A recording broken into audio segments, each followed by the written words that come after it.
الشيطان الرجيم بسم الله الرحمن الرحيم صلى الله على سيدنا محمد وعلى آله وصحبه وسلم.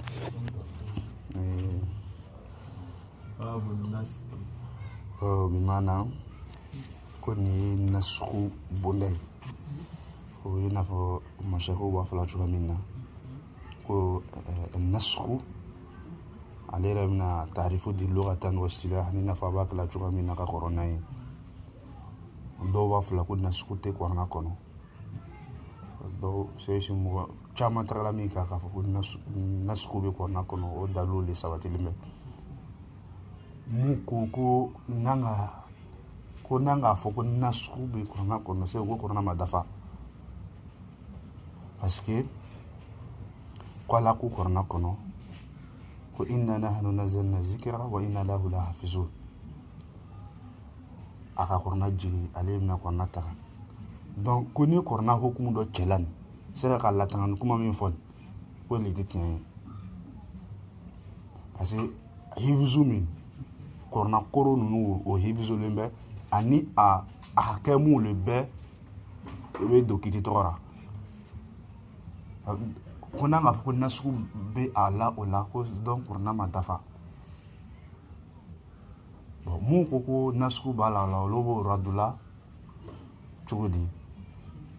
ولو فلكو لا قياس مع الناس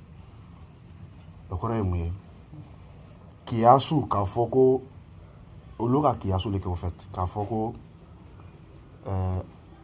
ala ni ala ko kali na ko natanga mais ahakamu nunu ko ni anga foko nasku bala c'est que ahakamu nunu tchelani c'est que ulu mala tangala aya kubunu lele yara korna aya kubuno lele yara ni korna aya gare kumanna suka Allah subhanahu wa ta'ala ma nansakhu min ayati aw nunsiha nati bi khairin minha aw misliha wallahu ala kulli shay'in qadir. Voilà, ni o aya le kumanna o ya mira don kumna ke tien ka fo nasku ko korna madafa comme ni aya nana niyo dont ils étaient tientou wa bil misal yaqtadi al maqal ninko Cheikh Sila potable ni mo mako e fina ay o yi soro potable o bebara mo mako yi soro fina to yi ke potable kono o bebala idara potable ta photo taro gbanza imuye ebe na photo ko nga fanyate voilà ko egmono le foka ya meninko Cheikh Sila mo portable na mo maku yesoro fina bebala mais wati dola ay photo tunu wati donu la photo e tunu ala mais ni photo tunu nan avina photo gere o chika naima ni ka pota di masa ka kerin karo fla akuke ito bina lana ala abitenu korna aya kumunu lele yara wa inna nahnu nazzalna zikra wa inna lahu lahafizun akumunu lele yara ka foko ina fo ninko go defo afembe ba kono ni don ni kumana comme ala ka fo ni o ko wati dola ko kona aya do bi na che kanana nyuwa yebe mi ka fisa nai koma ko fanye ko ni ile ke ka kiasu ke donna la qiyas ma nas asarlaka mena o nasu ke li maslahatin wa li hikma fleo ni docteur jeka fla di man ko flata e flata la lermina bana ila ekene ya hotea mais ni bana ni ga flata continue avec kozugere sima voilà mu donc yaudia ko sise ni yaudia ko kakan ko ni nasku kala konna ko ni na fama fla chuga mina ko se ko kiti do ko dola ala maler do anana a hakika soro wati gere lona ko la ayeke maslatu dole kama wati dola fo ay keteno no wati to bana atekete tugu ina fo jangoro ba to e fɔra lɛri min na fɔsi la fila ta mais ni jangaro nɔgɔyara fila ta ye cause gɛrɛsi a ma o ye masalatu kelen ye o ye misala filanan min di fana ni prison ka prison don nɛnɛ na waati masalatulo mais ni nɛnɛ waati banna ne ka don a ye k'i ma mafisadatu ye finiri voilà nasugu kiti bɛ ten waati dɔw la ala ye nasugu kɛ ka bɛn hikima dɔ le ma k'a bɛn waati ma et puis ka ko kɛ dɔɔni dɔɔni parce que ala subhanahu wa ta'ala hakim a nana min a ma kɔrɔna a ma dɔrɔn haramiya en ko dɔrɔn haramiya la ko la taqrabu salata wa antum sukara bon ko be dɔrɔn min o la faji siri ka ban disi siri fana bo ɲana i bɛ safu siri ka ban o de la dɔɔni a tila k'a fɔ o ma a ka sani a yɛrɛ haramiya ban premier ban a k'a fɔ ko nafa b'a la mais tɔɔrɔya dɔ b'a la o le bana ko a kɛnɛ gɛrɛ a la ka sɔrɔ siri la ka sɔrɔ a solen bɛ o le bɛɛ banni kɔfɛ sisan silamɛya dolon dusu la sisan a sɔrɔ sisan k'a fɔ ko inamal khamru wal maisar kana fɔ ko rijisun min amali shaitan k'olu fɔ sisan ka kɛla haramu ye a ye kɛ kun dɔ le kama voilà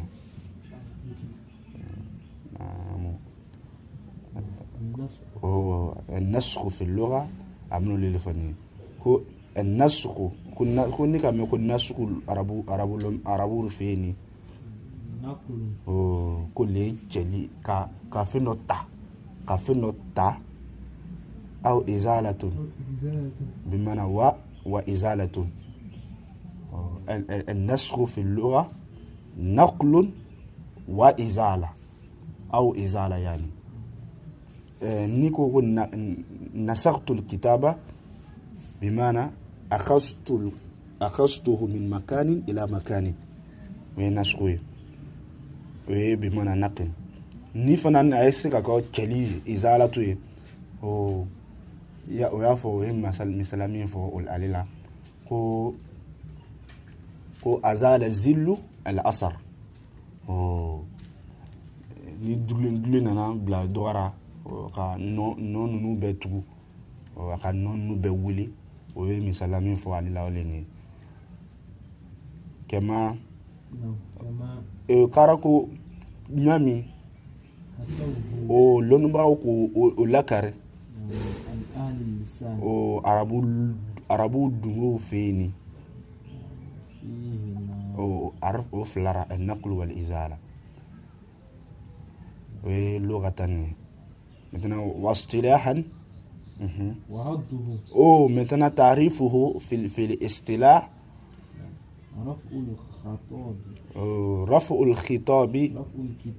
رفع الخطاب لاحق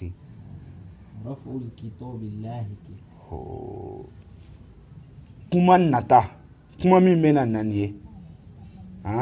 o ye kɛ ka o ta wuri kuma min bɛna na o ye wuriri kɛ kiti dɔ ta sabatira o walama rafu khitabi lahiki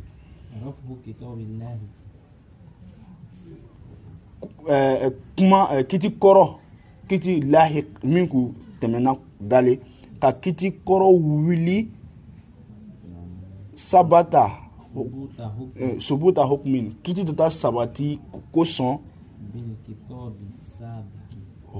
ni ɲɛta ta kuma ye ko kiti min tu tɛmɛna ka kɔrɔ an min sabatilen bɛ an kun na k'o kiti wuli fɛn kama min bɛna kɛ ɲɛfɛ ale yɛrɛ bɛna na misaliya ye cɔ rafa'an kɔrɔtara ɲama ɲami nana n'a kuma kɛ o ta kɔrɔta ye n'a kuma kɛ kiti min ye nani ye ka na dɔ nin wuri n'a kuma kɛ kiti filanan ta nan ye o kɔrɔlen kun ye na kɛ sawatifɛn o kɛra ko a bɛ cogoya min na filɛ o kuma kɔrɔ ye mun ye ko Comment portable o ma portable ntania portable ntata ka wuri hein portable ke ka wuri sanfɛ o le b'a yira a tɛ sanfɛ nin ya ni ma la wuri a bɛna kɛ cogo di a bɛna to duguma ni t'a la wurili kutɛ a b'o le fɔ la nin ko lawla rafi'i lakana sabitan a b'o le fɔ ni kiti kɔrɔ kuma na kiti kula ni kuma na kiti kɔrɔ ni kuma na sabati o le wele ko nasu usulutigi ale ye la kɛ iza taraka bon ya fanani nasu muhimmatu dɔ le ne to iza taraka ni kiti ka tor ni tori kɛra o ni kiti ka tori kɛ o ka bɔ o kiti kɔrɔ ma waati dɔra fɛn min bɛ a kɔ o kuma filanan na o kɔrɔ ye mun ye o yushtaratu fi nasikh an yakuna mutaakhiran fi zaman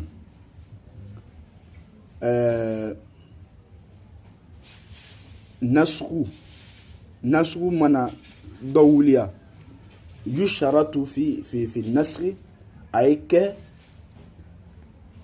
kɛ shartu ye a ka min mansuku a ka kiti min cɛ ka bɔ yen ye o kiti ye na premier ale sɔrɔ ka na ale kɔfɛ o ye kɛ fo ye kɛ shartu le y'a la n'a ma ko a la c'est que nasu tɛ a b'o le fɔla nin ye ko bimana an ye a tarifu fɔ ban ka sɔrɔ an ye bɛɛ to fɔ ويشترط أن يكون النص ناسخ متأخرا في الزمن عن النص المنسوخ. Voilà. Yo aya min b'a fɔ la ka kɛnɛ gɛrɛ sir la ka to ko a bɛ suleli mɛ o le nana premier tariku k'ale la sabu ko le nana premier ka sɔrɔ dɔnni nana ko fo a ye kɛ nasuku ye kɛ kɔfɛ lo o le mutaraki ale ye toli kɛ fɛn min tun manisukunda ka ko ale ɲɛ o le k'a fɔ ko a kana gbɛrɛ seri la ka sɔrɔ a suleli bɛ o ye kɛ saritu le y'a la a ko le fɔ iza taraka waati min na ni nasuku ka tori kɛ anuhu ka bɔ kiti manisuku nin ma waati dɔ kɔnɔ fɛn min bɛ a kɔfɛ ka bɔ kuma na kuma filanan na ale sɔrɔla kɛ maintenant a bɛna don i ye anwa nasikh naam wa naskhu kulli minhuma wajaza naskhu rasmi دون الحكم وجاز النسخ الرسمي كو الرسم بمعنى لفظ حكم القرآن واتي دولا كورنا كولو يري ولي كورنا كولو يري ولي mais a kiti te wuri ko tugu yebe o fana misaliya nunu nana kitabu nunu kono caman dɔn wajaza nasku rasmi bimana nasku rasmi bimana lafzu hukmi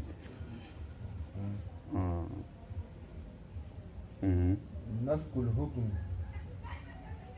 ko kiti yɛrɛ ta wuri tugu n'a ma kɛ kiti kolo ta wuli ye kiti kolo kuma kɔrɔna kolo yɛrɛ ta wuri ye o b'o cogoya de la bimana kezaka o b'o cogoya la k'a fɔ waati dɔw la Ala subhanahu wa ta'ala kiti yɛrɛ tɛ kɛ tugu mais kɔrɔna kolo yɛrɛ bɛ kɛ kɔrɔna kɔnɔ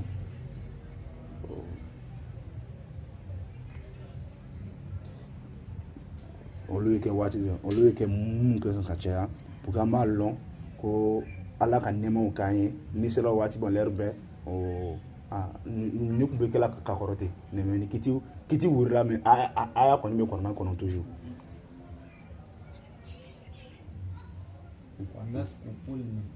Ko o kerenkerenna bɛɛ ta wuri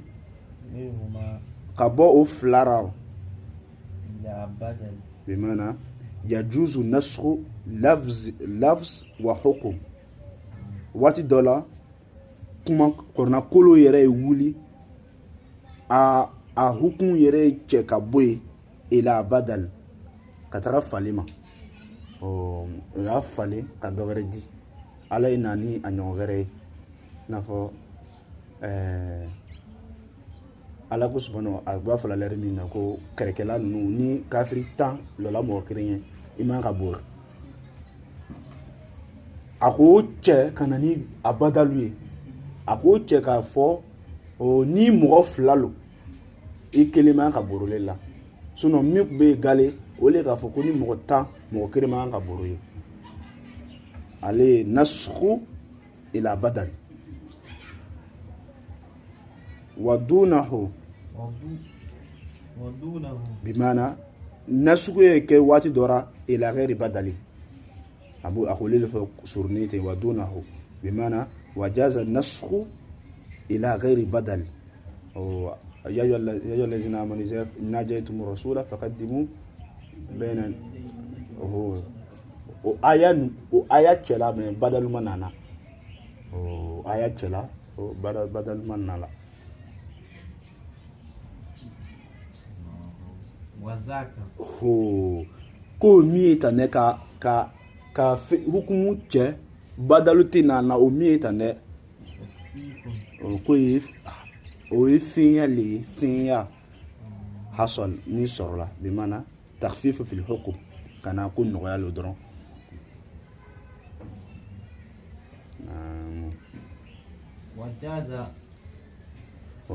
وجاز نسخه وجاز أيضا كون ذلك البدل أخف أو أشد مما قد بطل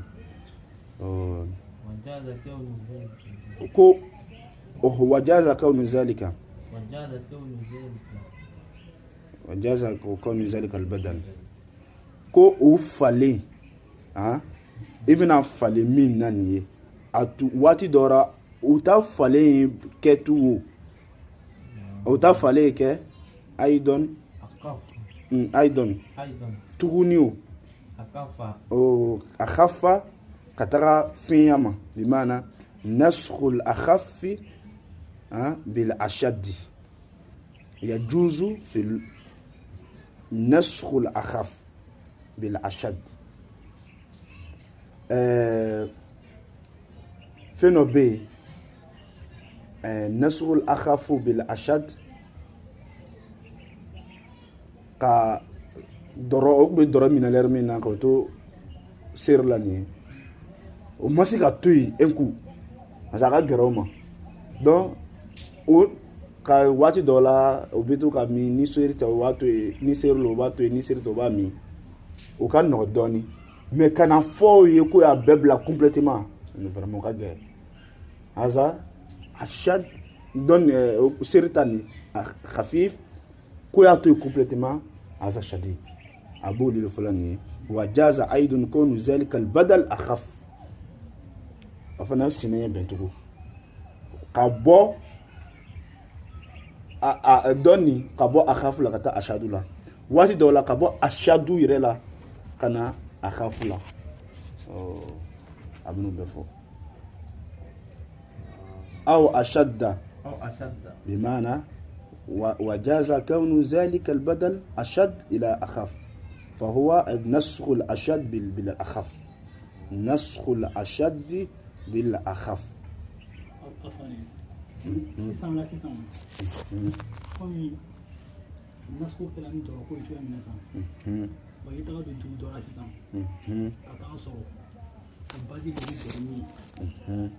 wala ma ko base de bi shirku ya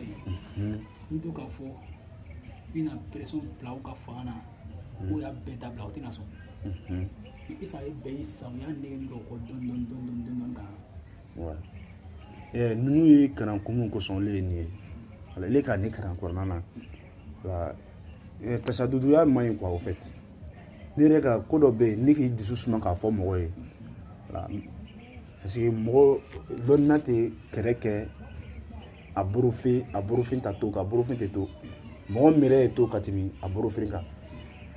kitabutigi ka nin bɔ lɛri min na an ni bɛnbakɛ kuma wɔrɔba mɛ a miiriya bɛ yen a ta la an bɛ baara k'a la voilà i na dɔɔni dɔɔni waati dɔ la yɛrɛ min i bɛ se ka bɔ yɛrɛ ka tɛmɛ ka t'o fo a da la yɛrɛ min ka sɔrɔ i b'o kirira Imam Shafi k'ale caman kɛ olu mɛ ko Imam Shafi bɛ tɛmɛna mɔgɔ dɔ sulelen bɛ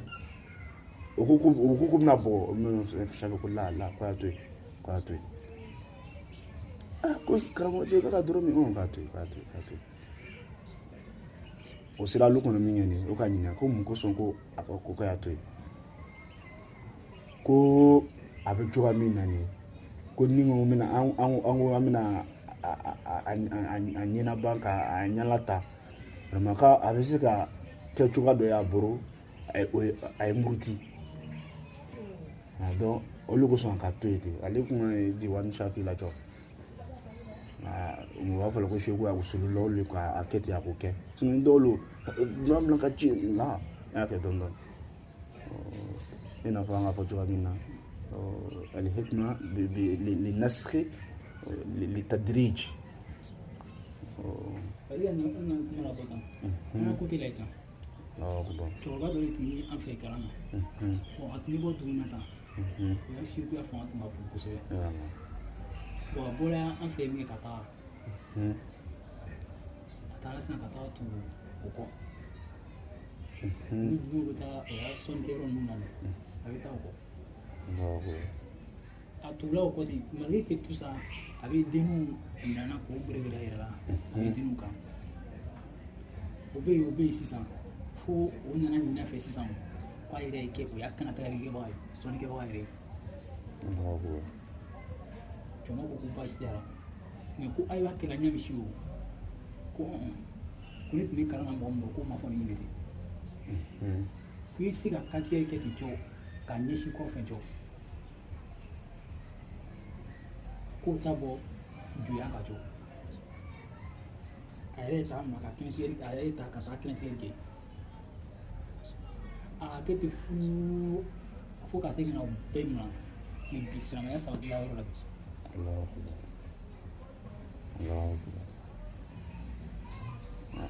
bi ne kɛra kun kosɔnlen ni bon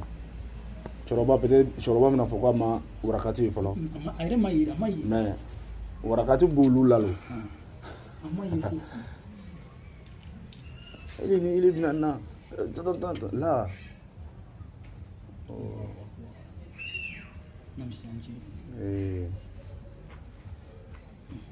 donc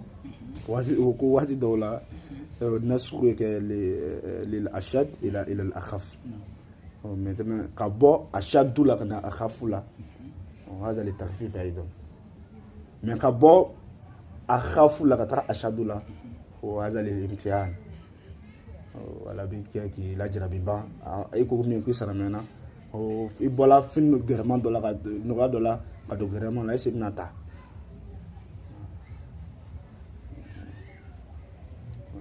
masala ninnu bɛ mana yan sisan a bɛ kuma ninnu tɔ masa tugun sumal kitabu shabaga ya bɔ ɲɛnɛkɛ sumal kitabu o kɔ kuranna ko kuranna ye cɛ o di kuranna ye cɛ ni kuranna ye ka bɛn o bɛɛ ye maritaba kelen kuranna koro le ye kuranna koro cɛ i n'a fɔ dɔrɔn aya ni ka dɔrɔn aya cɛ an fɛ nin kɛ sunnati sunna tugu ye cɛri kɛ tugu bi sunnati ni sunna ye kuranna hadisa cɛ ala kula ko alayhi salam ko kuntu nahaytukum an ziyarati al-quburi alla fazuruha a ko fɔ la min kama nin ye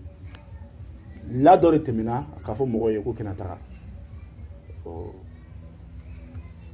a ka fɔ mɔgɔ ye ko kɛnɛ taga si c'est ta ka don ci wuli ka boy donc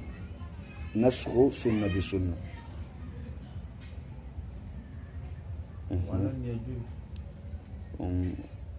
fatu sa khujo o yiche walam yajuz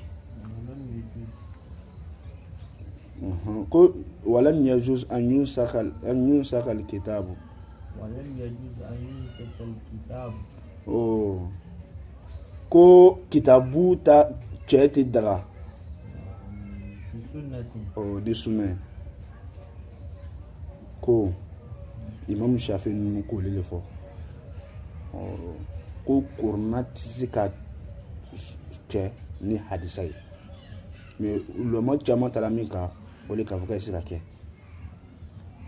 imam shafi ya fa ko qur'an mana ya hadisa mana qur'an che kama parce que ala ko sama so ko wa qur'an hadisa nana kana qur'an li bangi wa bayanu lima fihi amana li nasr ali imam shafi li bafo mu ko mena ko abisira ke qur'an hadisa sira qur'an na so ko la ko al qur'an al hadith مثل القرآن وإنما أوتيت القرآن ومثله معه porque aye qur'anche foi que tawat foi que hadisa mi kiri ko tawatur amina kuma lu kasi sento hadisa jaman kamna jamama foi que lu doli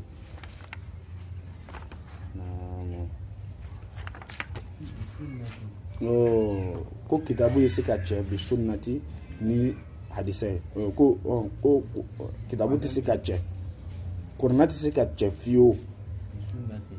ni hadisai aza qawlu shafi bal ko kuma yere to yo akusuhu ka foko ka hadisa yere che ka hadisa kuru che ni corona ye ko le so abai mo che do mo beta la lega wazu tawaturun bi mislihi tunusif wazu tawaturin متواتر من الكتاب نسك وتوي تشتو أنيوغي بمعنى قرنا كروي قرنا كروتش حديثا مو يفنان متواتر متواتر لمتواتر تش أحادو تسكا متواتر مو كلمنو كمو لكار ولو تسكا جماعة iriwache wa gairuhu bimana kabarul ahad المتواتر o nyongere le ahadu ko wa gairuhu ko o nyongere falyantasif o yecheke tugu anyongere ra gairul mutawatir wal ahad بمعنى خبر الأحد ينسخ خبر الأحد أتسكا في نيتشه يعني فناني مسألة دو كلافيا دلو خبر الأحد بسكا متواتر تشه ni متواتر حكمه يستمر ناكلا كو لا يستمر أيضا خبر حكمه يسكا كيدي دو سواتي خبر متواتر يسكا كيدي دو سواتي واتي دو واتي gbere ato sawati kabaru ahadi lu sawati o ba fo la ko ni se ka mutawatiru che ka boy mais ole ka lu radio mais kitabu tikito ka tramo che ko ya on ko mutawatiru che ahadu le ahadu che ali bolele ka sana lonna do ko sisen ko ahadu ise ka mutawatiru che bishartin ni ahadi kuma na kitimin kane na ke ko na soro ko gairu mustamir aidan akiti te tikcheketu aya cholelela men madama ni mutawatiru icheke ahadu tisika che parce mutawatiru yere même mutawatiru yere lonna do ko hadisa denginati hadisa yi an lan mi korna la chuga minna wala mo ko korna hadisa ta teti fo kitabu dama kitabu hadisa kitabu mu mo ese ke iburum lana ya foko ay ke iburu na fo korna koro sikatara o kitabu dama le a folo wole ke Bukhari wa ke muslimi mais do fana ni mo to blala ay ale ko nga chadon mu ko buka Bukhari ni muslimi parce que na kuma ka chako mo abashi abaka ta mais na résumé don mu ko mo hadisa te dengane fo kitabu damandama Bukhari ani Muslim fo hadisa damandama be Bukhari kono o ko lu mako dayfu bolé o go wori ko muallaqat Bukhari o lu dayfu le bolé parce que Bukhari bola kar ato o la kar bara non torofo da krate o ko lu wori ko muallaqat Bukhari o lu le te dengane apa ça on ni ngasi Bukhari ni Muslimu yere siha burma ko mulenye ko no Bukhari ta sahihu ay akachani Muslimu tay mais Muslimu la ga chugo chekani Bukhari tay Bukhari ka shartu min bla ayereka adisa tala parce que wa fala ko adisa sana adisa ita fo shartu luru la kafara ويعفو العدالة والسلامة من الفسق والصلاة من الشذوذ ولون adisa mo beson no lorma o lorn kofe Bukhari ka shartu gbere bla ile yere ka fanan shartu fla o shartu fla muye mini o loru tekere o bo wure ko an shartu follow ko al muasara shartu fulana ko al-luqi o kore muye ibna hadisa la karmin fe ile ko ka mna min fe est-ce que aka asur kininka no sorla est-ce que aka nyongo ya fo ayo nyini ne tugu ani se ka fo ngo bue malila ne sa ngo bue côté mais ne ma bue e folo nambe wati kiri mo ye fo e sabatilo ko ne ka bue ye no sabatila ayo sur hadisa ta olu kama ali hadisa blala kitabu chama parce que ala sharutu ka mais muslimu laben be chuga minna muslimu laben chu chekani Bukhari tay Bukhari ufle abe hadisa kelen taka buso babu nuje ital ko hadisa kelen asira hadisa do tasizin hadisa yoro kuma hijika arodo kuma sumuka arodo kuma nika abe ayoron mi kuma hijitan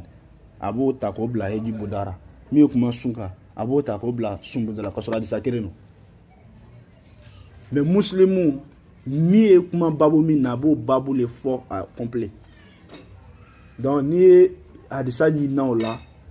hadisa complet yina ike ka dika soro muslim na chama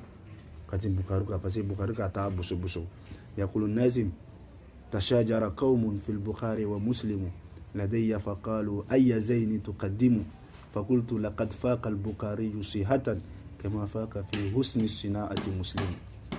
في الصحة فاق البخاري لكن في الصناعة مسلم علينا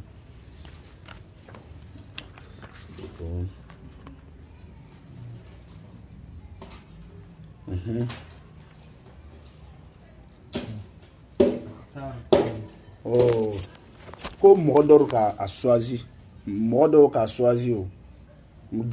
jamakuru do ka swazi naskha ma finta cherao o femi kara hadisu mutawatiru ye bi ghairihi nanyo wore hala angali fo sanfete mutawatir bil ahad هذا خلافا للجمهور بنسخ المتواتر بالآحاد وعكسه او سنا كفوكو كا متواتر تشني احادو يي اويو wajibu buron ko wajibu lu boye ko kila futura ayirate sallallahu alaihi wasallam mimi na kofa kwa ali mami sendon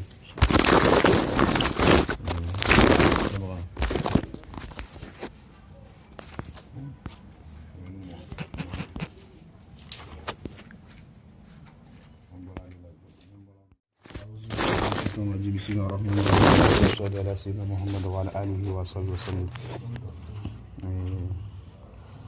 باب النسخ بمعنى كوني نسخ بوندي وينافو مشاهو وافلا جوامينا كو النسخ علينا من تعريف دي لغة واصطلاح نفا باك لا جوامينا كقروناي دو وافلا كو نسخ